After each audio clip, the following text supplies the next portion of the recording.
Welcome to the Love, Sex and Freedom podcast. This is where you're going to discover how to bring awakening into the body and into everyday life through powerful tantric teachings. Get ready to release, open and step into your true power.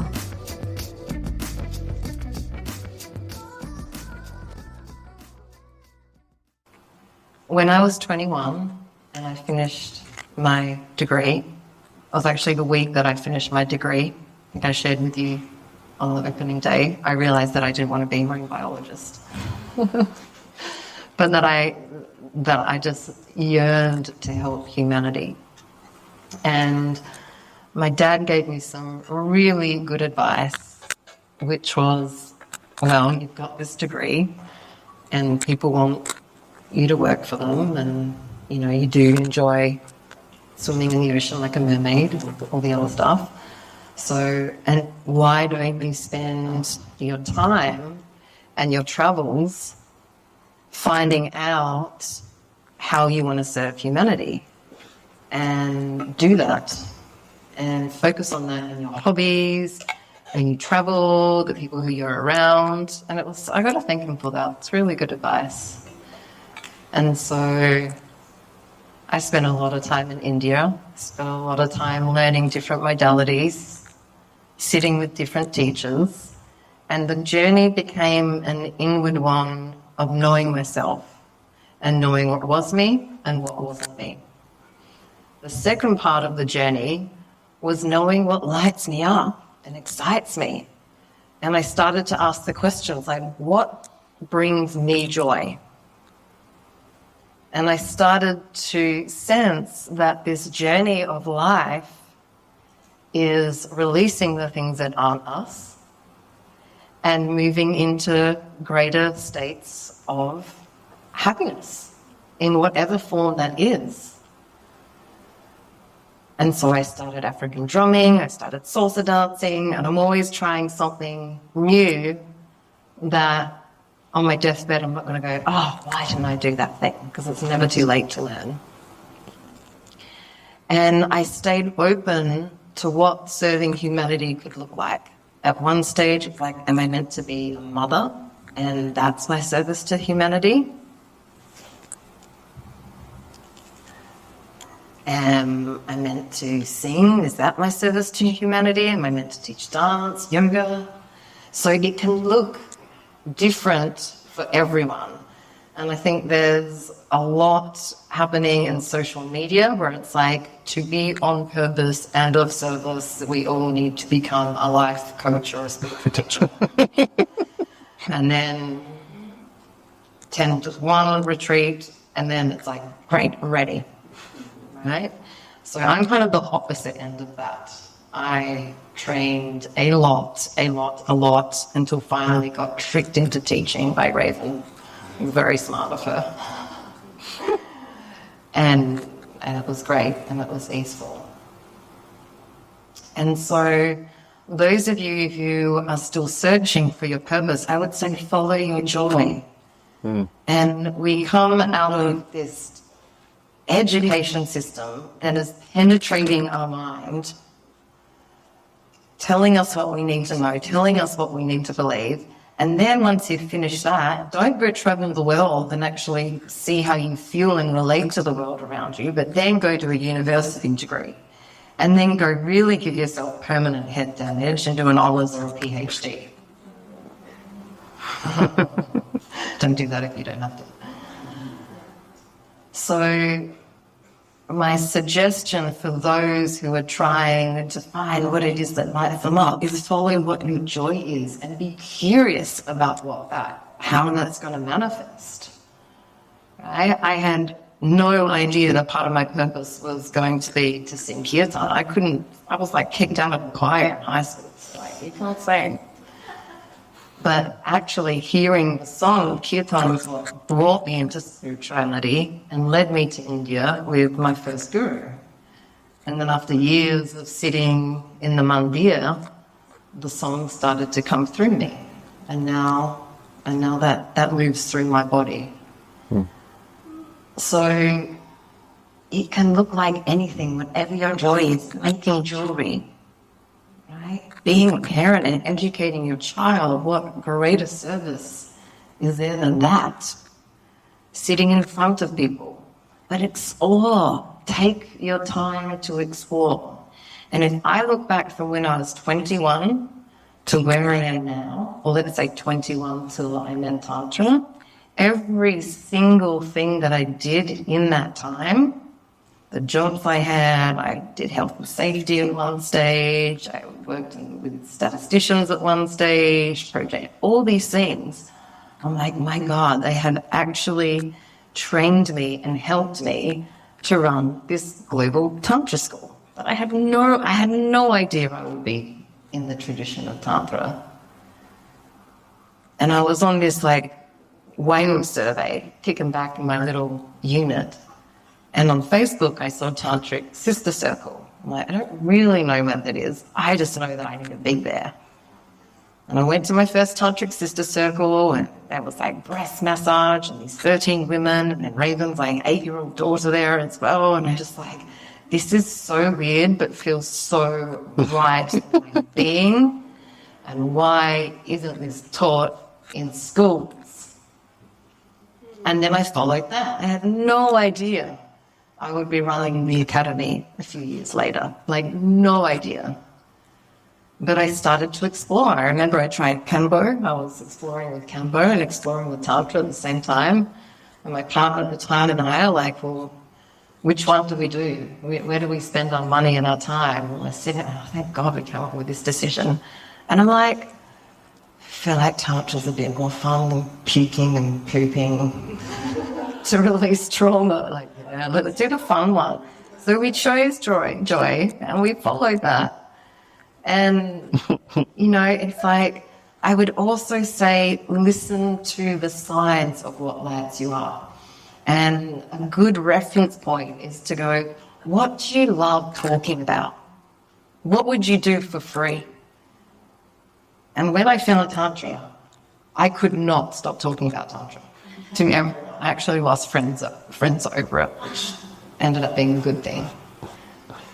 And I did. I started to do it for free and support him on as many retreats as I could.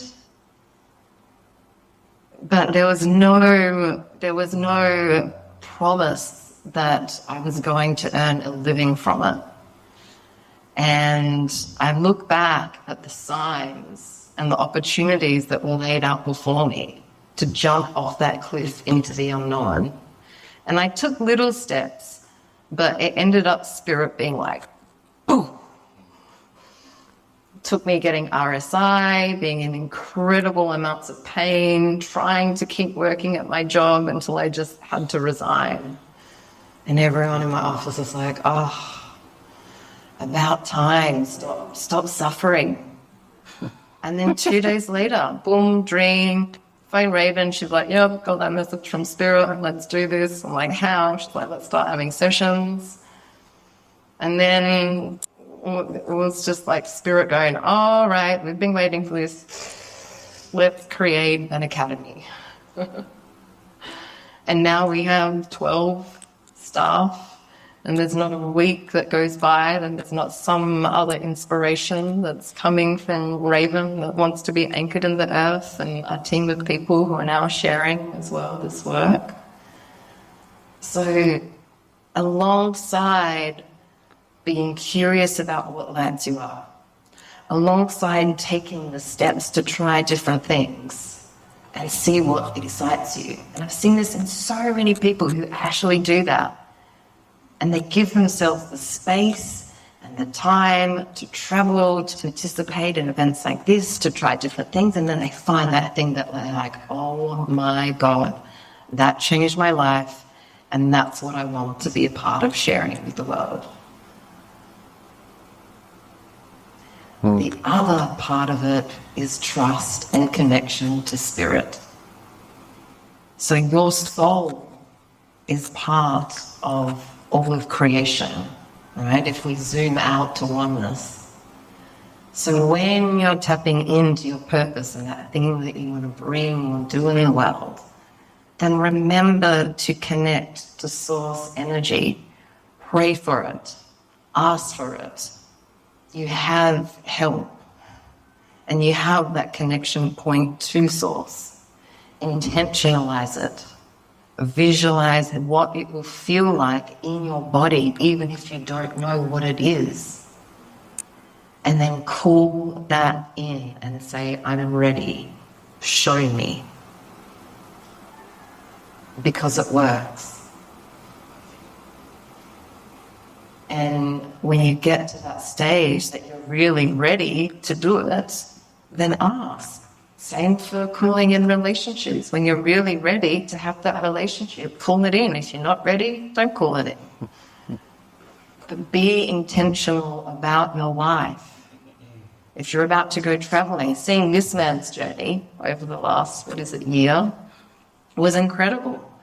Left Bali, went on this wild adventure, trying all these different modalities, and he came back just even more amazing. And the offerings that he's now bringing through into the world. So inspiring. See the breath. So if it can happen for us, it can happen for you, because we are no different for you. And I have been sitting on the seats that you've been sitting in as a participant. And as I shared with you yesterday, I've been sitting on those cushions, completely fucked up. Completely fucked up. An absolute mess. Just being like, how do I even find my way out of this? And then the next retreat, I'm like, all in my amazingness, yes, I'm healed. And then the next retreat, down in the mud again, mud, not just mud, but both. And so there's a trust in the flow of life. And the more that you can be with the ups and downs of life, as we've been going through this weekend, then the more you're going to be surfing your soul wave, not your mind or personality's wave. And in that, my biggest struggle in business that I'm now finally getting majority of the time is that when things go wrong, we have two perspectives we can take.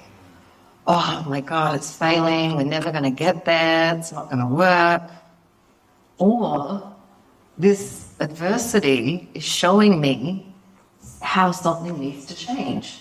And I'm going to now take the positives from that and reorientate myself to that. And any successful person in the world has had obstacle, shut down, quote unquote failure, but they choose to stay committed to that which they're passionate about. Every adversity is a seed to greater success. So this takes the solar plexus to be activated and go, no, I believe in this.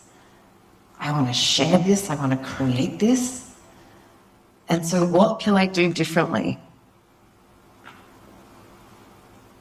And then, yes, we use the internet. We also open and connect to spirit and say, show me. Show me what we need to do differently. The number of times Raven and I had to do that with the Academy, and we're ever doing that with the Academy. We are ever learning how to connect with people so that they understand what Tantra is and how they can use it. And then, remember that if we're really all one, spirit talks through life. Spirit talks through friends. Spirit talks through strangers. And so notice and watch what the reflection in the outer world is telling you and showing you about a possible direction to go.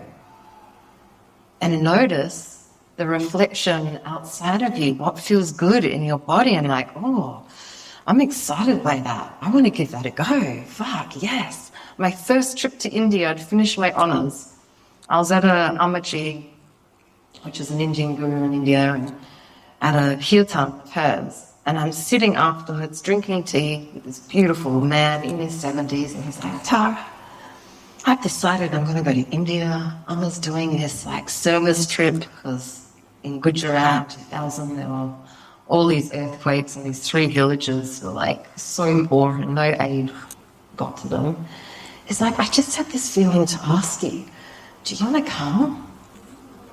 And I looked at him and I said, I am 95% sure I'm coming. And I couldn't even believe the words that were like coming out of my mouth. I just finished my honours. I hadn't contemplated India a little bit, but it was just a full fuck yes. And then my housemate was like, I've just done this Vipassana thing. It's amazing. I'm like, I have to do that before I go to India. And at that point in my life, it was the best preparation for going to India. And so I followed what came to me, what lit me up, and what I felt inspired to do. Everyone else was going on applying for PhDs. I'm like, nah, I got to get out of here. I got to go to India. And it changed my world. And I landed in India and I was like, I am home. Thanks for listening to the Love, Sex and Freedom podcast. For more great free resources, in-person and online workshops, and our retreats, find us on Instagram and Facebook at Embodied Awakening Academy or visit embodiedawakeningacademy.com.